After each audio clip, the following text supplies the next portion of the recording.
These are probably my favorite settings ever.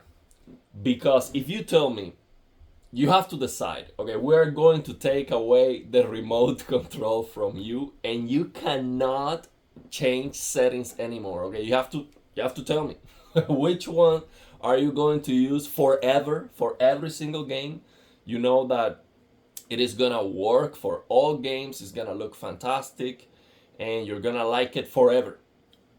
These are the settings I'm gonna share with you. So what I did here is I combined the blue light killer settings with the SDR HDR trick for OLED Motion Pro. Okay, so what we're doing is we're trying to get the brightest image possible. So when we use OLED Motion Pro, the image still looks bright. So this is fantastic because it doesn't look like I am using OLED Motion.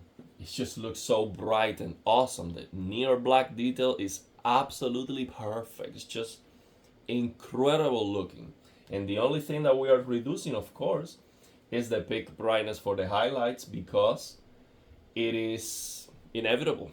When you use OLED Motion Pro, you're going to lose peak brightness. But even on the recording right now with my camera, this is clipping and it looks too overly bright because my camera is not able to capture how bright this is. Okay, so now I am going to show you what is new with these settings, and then after that, for those of you who are not very familiar with this SDR HDR trick for Windows 11 on the PC, okay, these settings are exclusively for Windows 11 on the PC. So for those of you who are not familiar with this trick, I am then going to explain all the tweakings, okay, from scratch, from the beginning, so you know exactly everything I'm doing here, including the settings on the PC on Windows, okay? So let me tell you first what is new. So what we are going to do is we are going to do a 2-point and a 22-point calibration to kill the blue lights, okay? So it looks good to our eyes. So the reason why I love this setting so much is because when you reduce the blue lights, it is just so much easier for your eyes, okay? It is less nasty, okay? So your eyes they love that. And my eyes absolutely love these settings. It is not the best picture quality. We need those nasty blue lights for the best picture quality. But my eyes don't care about the best picture quality. My eyes care about not getting, damage. You see? But it's okay. I mean, we need those nasty blue lights. If we don't play 8 hours a day, every single day, it's okay. It's not a big deal. But to play before going to sleep, these are the settings for sure. So, and I'm gonna use it a lot. I'm gonna use these settings a lot.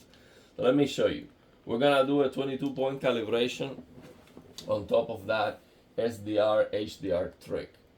So we're gonna lower warm 50 here, and then we're going to do a 2-point calibration. We select the method of calibration 2 points, and we're going to lower the blue to -50, okay? The minimum, like it doesn't go any lower than that, okay? And then the green to -22. So now, what I target with these settings was lower also the magenta to green balance in 0.001 leaning towards magenta. And the reason is I wanted to get rid of those green looking skin tones. Okay? So it looks better to me. It just looks better to me. So I am changing the balance with these settings. By lowering the green, I am changing the balance between magenta and green. So the white balance, magenta to green, I am leaning towards magenta 0.001 using this mobile app that I share with you, the color temperature meter app. I am moving that balance. And the reason is it looks better to me in comparison with the factory calibration. Okay, it looks better to me. And also when you lower the blue so much, doing this, it makes the image look less yellow and green, basically. So it looks better. I like this a lot. So this is the key here for these settings. This is the key. So for most TV, if you do the calibration yourself using the mobile app, it's gonna be close to this, very close. Now we go to the low point, and I don't want to touch the low point because I need to increase the blue for the low point, and I cannot increase the blue because I get black level rays. Okay, that's the problem. So what I need to do now, after I reduce this blue so much, I need to increase the blue on the lower end of the grayscale, and I have to do it with a 22-point calibration. So when I increase the lower end of the grayscale with a 22-point calibration, I do not get race blacks at all. It doesn't happen. So even if I go here on this 22-point calibration, even if I go to the minimum 15 and I increase this to plus 50, I do not get black level rays. Okay, but because we are using OLED Motion Pro, black level rays is not a big deal. The black level rays that happens even if you use the low point of the 2-point calibration, if you increase that black level rays is completely eliminated with OLED Motion Pro. Like, you cannot see it because it's so small. I'm talking about imperceptible unless you are in a completely dark room and you put your nose on the screen with a completely black background. So these are the settings. 22-point code value. I am going to increase this red, green, and blue to 7. So the standard, SDR HDR trick for OLED Motion Pro was 7. Then go to the next one, 6, 5, 4, 3, 2, 1, to increase the visibility near black. Okay, because OLED Motion Pro makes the near black darker. So by doing this, we get that near black detail absolutely perfect. So these are the settings here for the minimum. Code value 15. Now code value 48, 6, 6, 12 on the blue. So we need to increase that blue to have the color temperature even across the entire grayscale. That's why I have to increase the blue more here. But you should test this on your own panel because it might be different. You can see here now, code value 135, 5, 5 in the blue and 7. Now code value 218, 4, 4 and 8 on the blue, 282, 3, 4 and 10 on the blue. So now you see here I have to increase the green. That's to keep that magenta to green balance where I want it to be, which was 0.002 leaning towards green. But that depends on your camera. That depends on the camera you are using. The only thing you have to understand is that you just need to move that magenta to green balance from where you are on your camera. Just move it to the left 0.001. That's it. You see here code value 332, 22 and blue 12, 374, 11, blue 8, code value 410, 00, blue 6. You see we have to keep increasing the blue. Code value 442, 00, blue 4, code value 469, 00, blue 3, 496, 00, blue 4, 518, 00. Yeah, so I think there's no more changes here. Yeah, that's the last one. So the 496 is the last code value that we touch. So again, the reason why we did this was we lowered the blue with a 2-point calibration on the high point as much as possible. And we also lowered the green to keep the magenta to green balance where we want it to be, okay, where I want it to be. And then I have to increase the blue on the lower end of the grayscale because otherwise the color temperature drops and I want to keep that color temperature. So the target color temperature for this calibration was 59, 50K, and that's measured on my phone. So your phone might be measuring a different color temperature. It doesn't matter.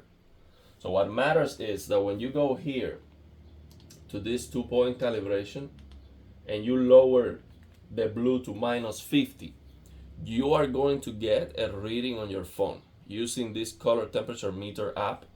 You point your phone camera to the screen and you are going to get a color temperature. So whatever that number is, when you are, use the pictures that I share with you. I'm gonna share the pictures in the description of this video. It's from 0 to 255. When you see that last picture, or one of the last pictures, which is a full white screen, you are going to read a color temperature, okay? So that color temperature that your phone is reading, you just want to keep that same color temperature across the entire grayscale. So it doesn't matter if your phone is reading it right or wrong. It's reading something. You just want to keep that something stable across the entire grayscale, and your phone is gonna be a pretty good job in telling you if it is the same color temperature. So you just want to keep that. So when you do this, you need to increase that lower end of the grayscale. At least on my TV, maybe on your TV you don't have to do that, but this is what happens on my TV. So I strongly recommend you to double check the settings on your own TV. So now this is the 22 point. Okay, so that's the thing I did with the color temperature. Keep it even. And the second thing that I did here was to increase the visibility near black for OLED Motion Pro, because we are using black frame insertion. Those are the two things that I did. And also the third and last was to move the magenta to green balance, move it to the left in 0.001 in comparison with the factory calibration. Okay, that's all I did with this calibration here. So now let me show you the rest of the settings. So the first thing I'm gonna show you is the Windows settings. Okay, what is that we are using here? This is what we are using.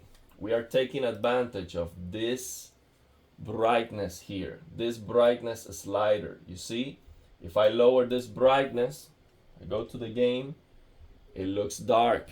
You see, I am using this SDR slider. When you have HDR on Windows, you have this brightness control over the SDR content. Okay, SDR content brightness. So we have HDR on Windows. We increase the brightness by increasing this slider. Okay, that's all I'm doing on Windows. And on the NVIDIA control panel, someone was asking me, well, what are the settings? I feel like I don't have the same settings as you, because you're not showing the NVIDIA control panel. There's no magic here on the NVIDIA control panel. I am using 60 Hertz right now because I am using, on this game, all I can get is 60 frames per second with the graphic fidelity that I want. So basically, I am using 60 Hertz, and that's why I have this, full RGB 12-bit per color. So now this 12-bit per color is not doing anything really. I just have it in 12-bit just in case. But if the application doesn't support more than 8-bit per colors, which is the case because it's SDR, so SDR is 8-bit per colors. Even when I am on HDR on Windows, I believe this doesn't matter. You can have here 8-bit per colors for the SDR HDR trick. It's not gonna matter. But just in case that this is improving somehow the gradients, I am using 12-bit per color. It's not going to hurt for sure. So just max this if you can. So when you are at 100 Hertz or 120, you can only use 10-bit per colors. And the native gradation of the TV is 10 bits anyway. So this doesn't matter, but that's what I'm using. And the rest of the settings on the NVIDIA control panel don't matter. to get this SDR HDR trick, but I am using, this does matter. I am forcing VSync in the NVIDIA control panel. I am forcing VSync because that is better than using VSync on the game. And then I am using Riva Turner statistics server to lock the frame rate. Well, I don't even have it open right now. Let me open it. But I use Riva Turner statistics server. I do my overclocking here, and I use this to lock the frame rate. So I just type in 60 and I lock the frame rate for the games. If it's 60, if it's 100, or if it's 120. Okay, so that's Windows settings. Those are the Windows settings. So now let me show you the rest of the TV settings so you can see. Let me show you the rest of the TV settings.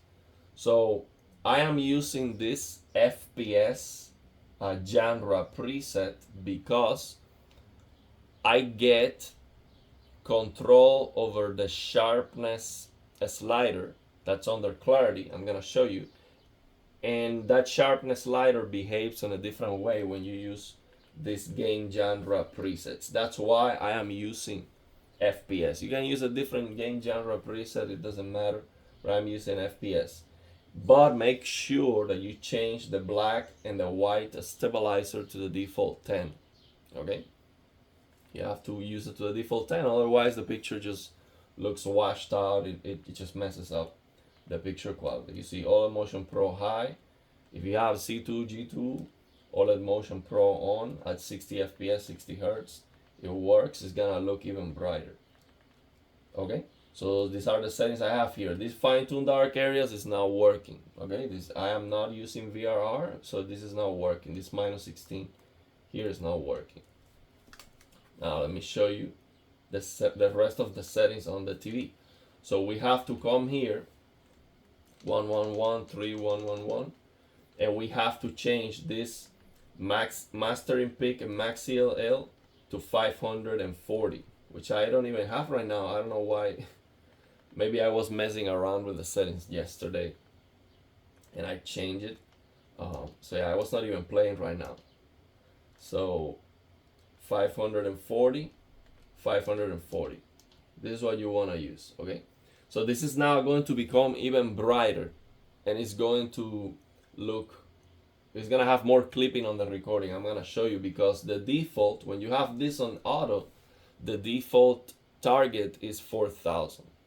But because I'm using dynamic tone mapping, it doesn't make a big difference, because dynamic tone mapping is always trying to push as much brightness as it can. So it doesn't matter that you don't have this clipping here. It doesn't really matter that much, okay? This doesn't matter that much. So let's say you have a C9, for example, you have on LG C9, you have dynamic tone mapping, I believe, on the C9, and you have OLED Motion Pro on the C9, even at 120. And you don't even need to access this menu. So this menu is not available on the LG C9. It doesn't matter, because when you use dynamic tone mapping, it doesn't make a big difference. But it does work. Dynamic tone mapping works with this mastering peak and max CLL. And you see that the logo is going to disappear after 540. So it does work, and I do use it because it should make a difference, but it's not gonna be visible. I didn't notice when I started the video. I just turned on the computer. I was playing yesterday, and I didn't notice that was not changed, and it looks very good. And I'll show you the difference, how it looks now that I change it. So now the other thing we have to do is we have to lower this screen brightness to 38, and you see here, HDR tone mapping on, okay? So this, what I am doing here with this screen brightness 38, or this is called a black level on the C2, C3, is I am double limiting the black level, okay? Because when you open the games on SDR, when you have HDR on Windows, the games are double washed out. They look washed out, okay? So So for example, I'm gonna do a separate video showing you the Hellblade 2 trailer, Senua Saga, this game that's coming out. The trailer they showed on the Xbox event was looking washed out. I'm talking about clearly washed out. And then they released the same trailer on a separate video and it was looking okay. The problem there, and Microsoft didn't notice that, which is just blows my mind, that they are advertising black level race, basically. Microsoft didn't notice that. By the way, I told Gaming Tech, hey man, you should do a video about that. I would like to hear you rant about that. Microsoft didn't notice that black level race. So I might do a video if Marcus doesn't do a video about that. I'm gonna do a video and showing you that because it's just incredible. So that's the thing we're trying to resolve here. When you open the game on SDR, all SDR content on Windows is limited inside that full HDR container, and the games are limited one more time again inside that SDR. So basically it's double limited what we have to do, and this screen brightness 38 is double limiting the black level when I use dynamic tone mapping on, and when I use tone mapping off, then it's 41. Okay, that's the difference. 41 for tone mapping off, 38 for tone mapping on.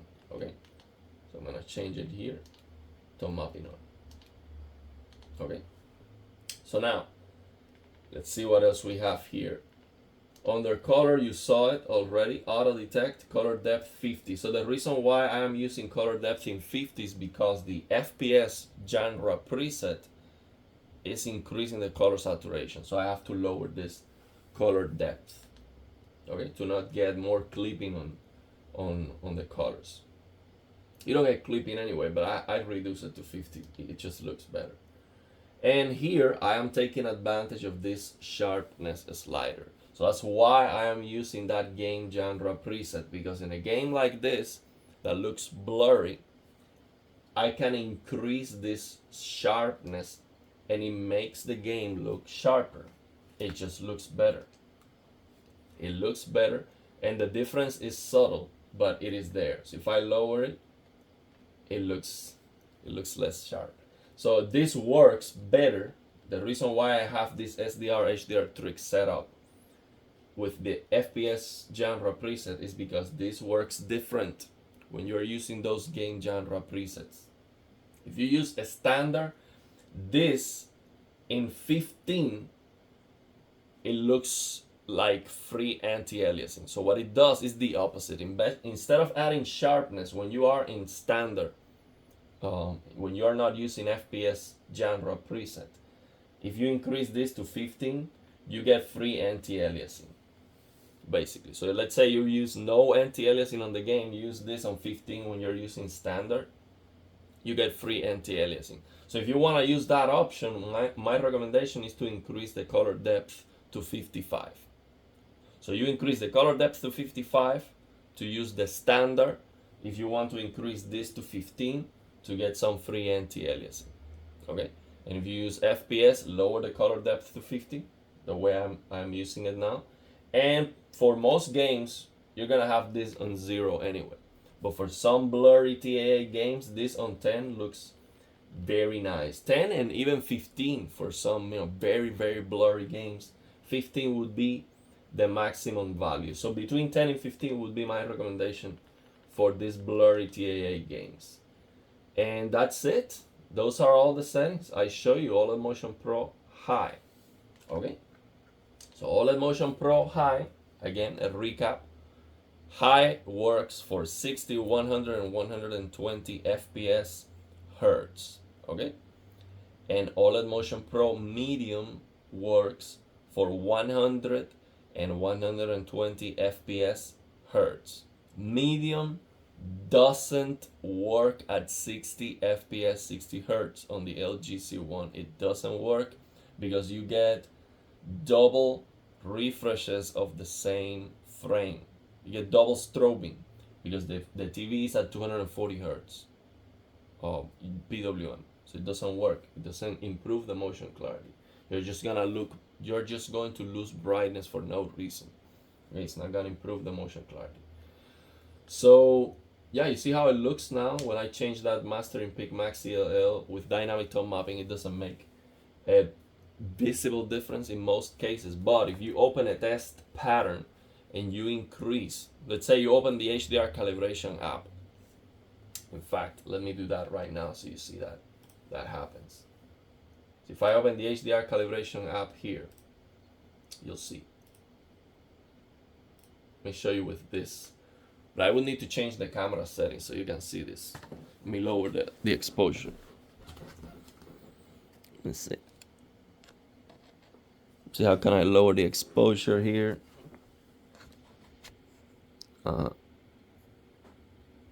Okay, I lower the exposure to the minimum so you can see that logo.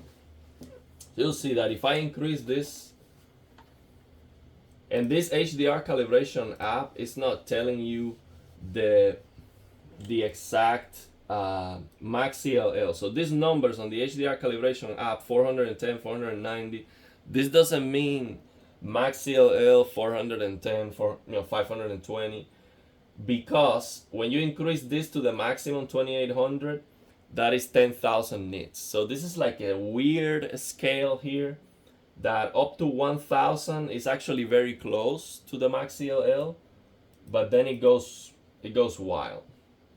So this is not the same as the max CLL, but you can see here that when I increase this slider, 490, you can still see the logo. 510, you can still see the logo. 520, you can still see the logo. 530, you can still see it. 540, you can no longer see it. So it is pretty close. When you are in the lower end, it is pretty close. Let me see if you can see that on the recording. Yes. Yeah, you can see it. It's 530, 520, 530, 540. So you can see how it clips. So now if I change this to the default with dynamic tone mapping, if I change this master in peak here, max CLL, to auto, you see how that disappears? See how the logo comes up? See? And now I need 4000 to make that logo clip, because auto what means is the TV is going to null. So auto is null. So null, it defaults to 4000. So I will need to increase this to 2200, I think it is. Yeah, 2200 is close to 4000 to make the logo disappear. Below 2200 you can still see the logo. So as I said, this scale is weird. 2200 is like 4000, and then 2800 is like 10,000. That's how it works. But now that we're here, for auto HDR supported games, the auto HDR games, they don't go over 1000 anyway. So even if you increase this to the maximum, the auto HDR supported games, they don't care.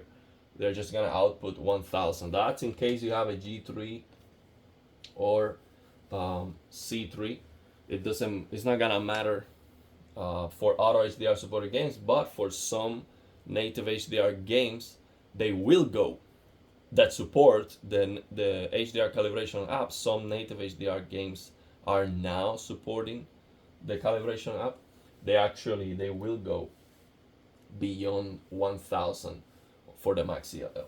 But as you see here on the real content, dynamic tone mapping is always trying to push the maximum brightness, so it doesn't really make a big difference in real content, but the difference is there. It's just difficult to see. It's just gonna be difficult to see, but the difference is going to be there. So my recommendation is, if you have the option, use master in peak max CLL 540. So yeah, let me know. So I gave you all the details, all the settings, for those of you who were telling me that, man, I'm lost because there's so many tweakings and I need to go back and watch so many videos to caught up. This is the video for you. I hope this explains everything. And yeah, let me know if you still have any questions.